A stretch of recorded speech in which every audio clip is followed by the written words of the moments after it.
The world of the bold and the beautiful has always understood that betrayal does not begin with touch, nor does it require intention. Sometimes it begins with secrecy justified as kindness, with words written but not sent, with emotions rationalized as responsibility. In this fragile space between loyalty and self-deception, marriages do not shatter all at once. They fracture slowly, invisibly, until the sound of breaking finally becomes impossible to ignore. That is precisely the territory Liam Spencer is forced to enter when a moment of chance exposes a truth he was never meant to see, and a doubt he can no longer unfeel. The moment itself is deceptively ordinary. There is no dramatic confrontation, no raised voices or accusations. Liam does not go searching for proof. He is not suspicious, not watchful, not prepared. The phone is simply there, unlocked, unattended for a fraction of a second too long. And in that fraction of a second, Liam sees something that immediately alters the emotional geometry of his marriage to Hope Logan. A message saved as a draft, unsent yet deliberate, sits quietly on the screen like a confession frozen mid-breath. The words are not explicit, not romantic in the obvious sense, but they carry a far more devastating implication, a reference to a secret meeting with Deke and the unmistakable line that severs innocence from plausibility. "We can't let Liam know." That sentence alone is enough to destabilize everything Liam believes about his relationship. It is not what the message says about Deke that wounds him first. It is what it says about him. Secrecy implies exclusion. Exclusion implies awareness of wrongdoing, or, at the very least, awareness of emotional trespass. Liam's initial reaction is not anger but disbelief, the kind that drains color from the room and leaves only silence in its wake. Before he can process the meaning of what he has seen, Hope snatches the phone back, her movement swift and instinctive, her reaction too sharp to be dismissed as casual surprise. Hope's response is immediate and defensive. She does not pause to ask what Liam saw, because she already knows. She does not allow the conversation to breathe, because breathing would invite interpretation. She insists, firmly, repeatedly, that the message was misunderstood, that it had nothing to do with secrecy born of betrayal, only discretion born of compassion.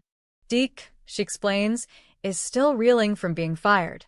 He is vulnerable, humiliated, lost. The message was about helping him, protecting his dignity, not about hiding anything improper. Her tone is resolute, almost fierce, as if certainty alone can erase implication. But Liam has lived long enough inside this family to recognize when explanations are being constructed faster than they are being felt. The days that follow are not explosive. They are unbearable in their quiet tension. Liam does not confront Hope again immediately. Instead, he watches.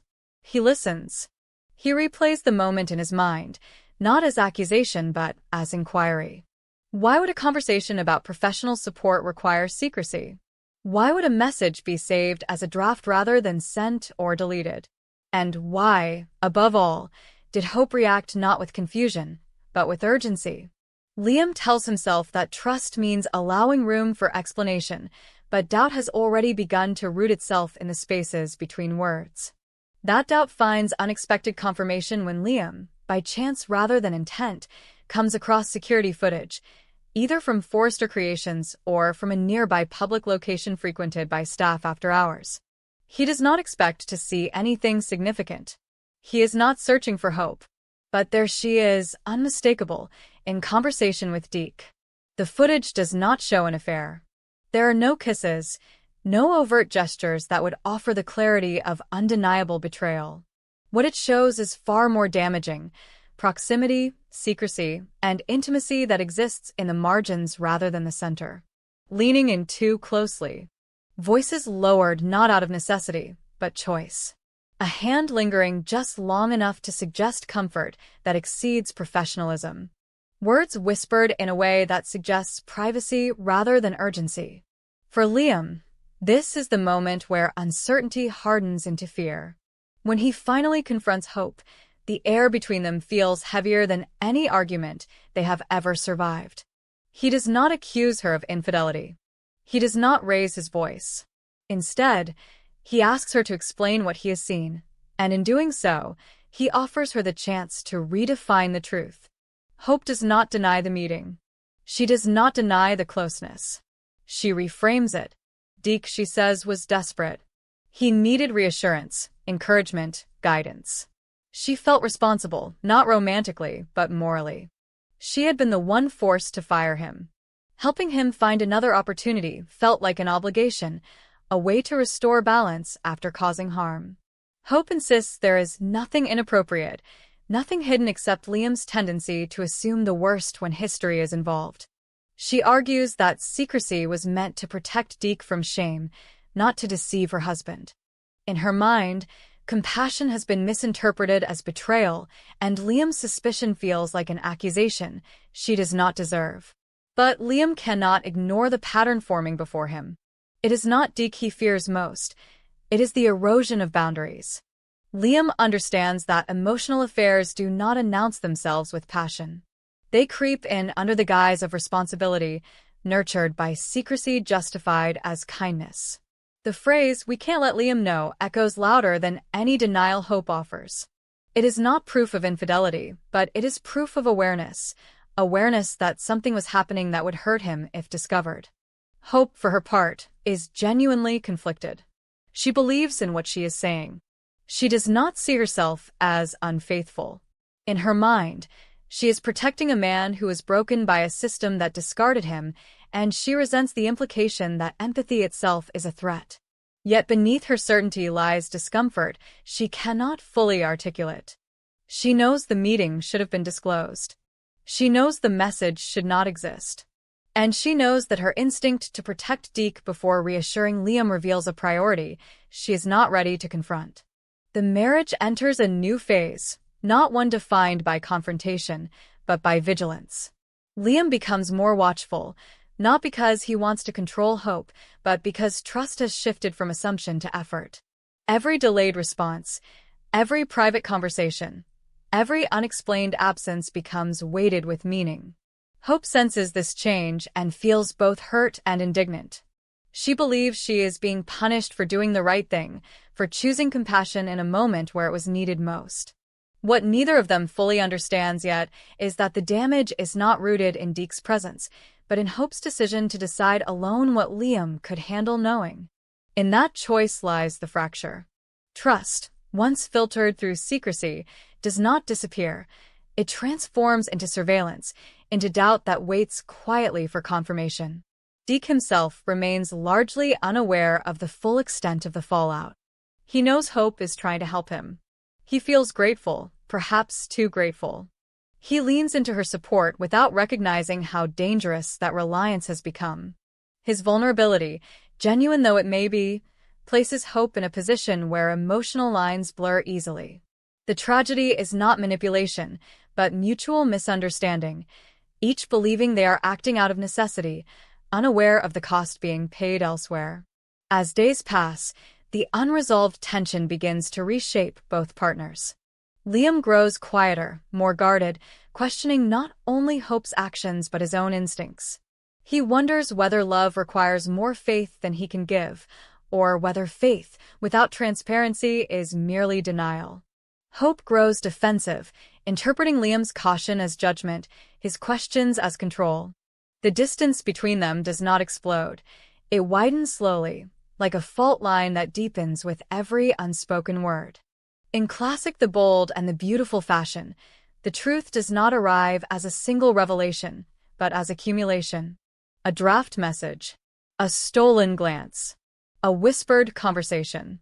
None of these alone constitutes betrayal. Together, they form a narrative that neither Hope nor Liam can fully dismantle without confronting something far more frightening than infidelity, the possibility that love, when mixed with secrecy, can wound even without intent. The story does not end with confession or forgiveness. It pauses at a precipice, where both partners must decide what honesty truly requires. For Hope, that decision involves acknowledging that compassion does not excuse concealment. For Liam, it requires distinguishing between fear shaped by past betrayals and intuition sharpened by present reality.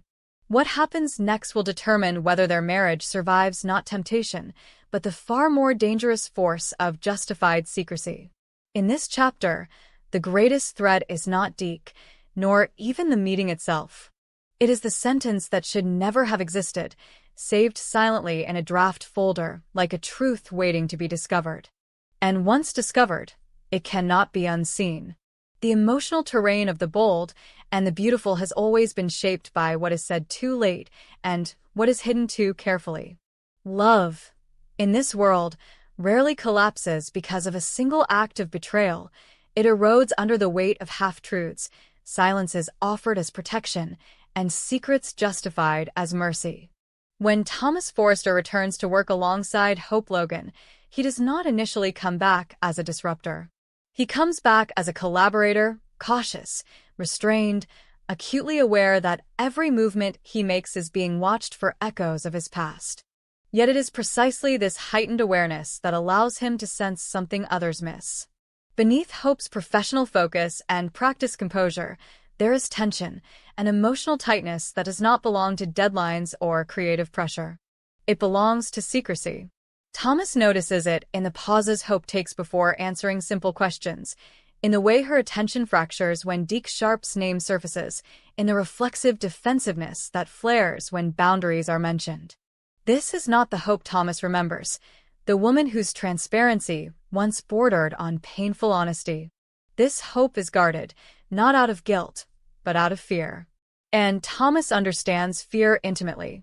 He recognizes it not as evidence of wrongdoing, but as proof that something unresolved is being carried alone. As their professional partnership resumes, Thomas finds himself caught between two instincts that rarely coexist peacefully within him. One urges restraint. Stay in your lane. Do not entangle yourself in Hope's personal life. Do not become the man everyone expects you to be. The other urges truth. If something threatens Hope, and by extension her marriage, silence is not neutrality. It is complicity. Thomas does not yet know what Hope is hiding about Deke, only that the secrecy surrounding him is intentional, structured, and emotionally charged. That tension spills over into a confrontation with Liam Spencer, whose unease has been steadily growing. Liam does not approach Thomas as an aggressor. He approaches him as a husband who feels his marriage slipping into ambiguity and refuses to pretend he does not notice.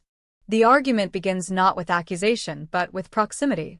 Liam questions Thomas's closeness to Hope, not because he believes Thomas is actively pursuing her, but because history has taught him that emotional intimacy rarely announces itself before doing damage.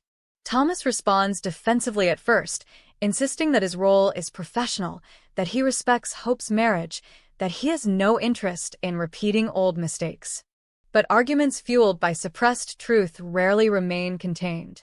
In a moment of frustration, one sharpened by the implication that he is once again being cast as the villain, Thomas lets something slip. He does not intend to weaponize it. He does not even fully realize he has crossed a line until the words are already in the air. He mentions, almost offhandedly, that Hope herself asked him to keep quiet about Deke's secret. The sentence is not dramatic. It is not framed as a revelation, but it lands with devastating force. The room changes. Liam's expression shifts from guarded irritation to focused disbelief. The casual nature of Thomas's admission makes it more dangerous than any calculated accusation. It suggests normalcy, familiarity, a level of shared knowledge that should not exist outside Hope's marriage. Liam does not shout. He does not interrupt.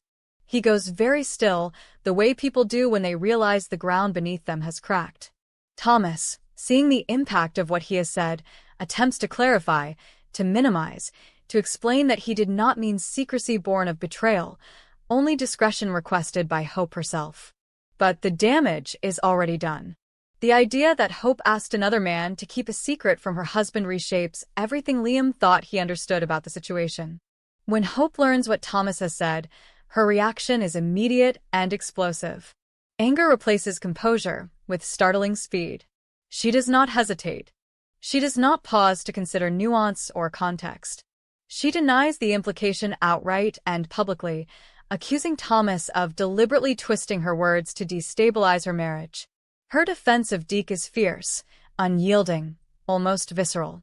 She insists that there is no secret in the way Thomas implies, only a misunderstanding about Deke's firing and her attempts to help him recover professionally.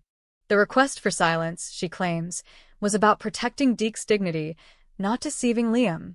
But in defending Deke so aggressively, Hope exposes something she does not intend to reveal: priority. Liam watches the exchange with a growing sense of alienation. He is no longer the center of Hope's emotional orbit. In this moment, her instinct is not to reassure him, not to acknowledge his fear, but to shield Deke from suspicion and Thomas from consequence. Liam understands, with a clarity that hurts, that the issue is no longer whether Hope has crossed a physical line. It is whether she has crossed an emotional one, and whether she even recognizes that she has. Thomas, now positioned as the antagonist once again, reacts with a mixture of regret and resolve. He did not intend to betray Hope's confidence, but he refuses to accept responsibility for exposing a truth that should never have been hidden. He argues that if Hope felt compelled to ask for secrecy, then secrecy itself is the problem. His words are not gentle, but they're not cruel either. They are shaped by a belief Thomas has learned through painful experience: silence protects no one in the long run. Yet his history undermines his credibility. No matter how valid his point, it is filtered through years of mistrust, making it easier for Hope to dismiss his concern as sabotage. The confrontation fractures the fragile balance that had been holding the marriage together. Liam retreats emotionally, not out of spite, but out of self-preservation. He begins to question not just Hope's actions, but her judgment. Why would she entrust Thomas with a secret about Deke? Why would she prioritize discretion over transparency? And why does she react with such intensity when questioned? Each unanswered question widens the distance between them. Hope, meanwhile, feels cornered and misunderstood. In her mind, she is being punished for compassion, vilified for refusing to abandon someone who has already been discarded. She sees Thomas's slip not as accidental, but as confirmation of what she fears most: that he is incapable of respecting boundaries when emotions are involved. Her anger is fueled not only by defensiveness, but by guilt she refuses to name. She knows, somewhere beneath the certainty of her arguments, that asking anyone to keep a secret from her husband was a mistake. Admitting that mistake, however, would require acknowledging that Liam's fear is not baseless. The families around them feel the ripple effects immediately. Conversations become cautious. Alliances harden. The Logan and Forrester histories resurface, coloring every interaction with inherited suspicion. Steffi Forrester stands firmly by Thomas, insisting that once again he is being blamed for telling the truth instead of rewarded for growth. Others argue that truth without timing is just another form of harm. The debate is not about facts anymore. It is about trust and who is entitled to it. As days pass, the tension does not resolve, it evolves. Hope and Liam continue to share space, but not intimacy. Every conversation feels like negotiation, every silence like accusation. Thomas pulls back professionally, aware that his presence now exacerbates the situation, yet resentful that withdrawal is once again demanded of him to preserve someone else's peace. Deke, largely unaware of the depth of the conflict he has triggered, remains a silent catalyst, his vulnerability used as justification, his name invoked as shield and sword alike. The tragedy of the moment lies in its complexity. No one is entirely wrong. No one is entirely innocent. Hope's desire to help Deke is genuine. Liam's fear of secrecy is justified. Thomas's belief that silence is dangerous is earned. Yet the collision of these truths creates damage none of them intended. The marriage now stands at a crossroads, not because of infidelity, but because of fractured transparency. Trust, once filtered through secrecy, demands more than reassurance to survive. In the end, the question is not whether Hope loves Liam, nor whether Thomas harbors lingering feelings, nor whether Deke deserves help. The question is whether honesty can still be restored without shattering what remains. In the bold and the beautiful, the most dangerous secrets are rarely the ones meant to betray. They are the ones meant to protect, and in doing so, end up wounding everyone involved.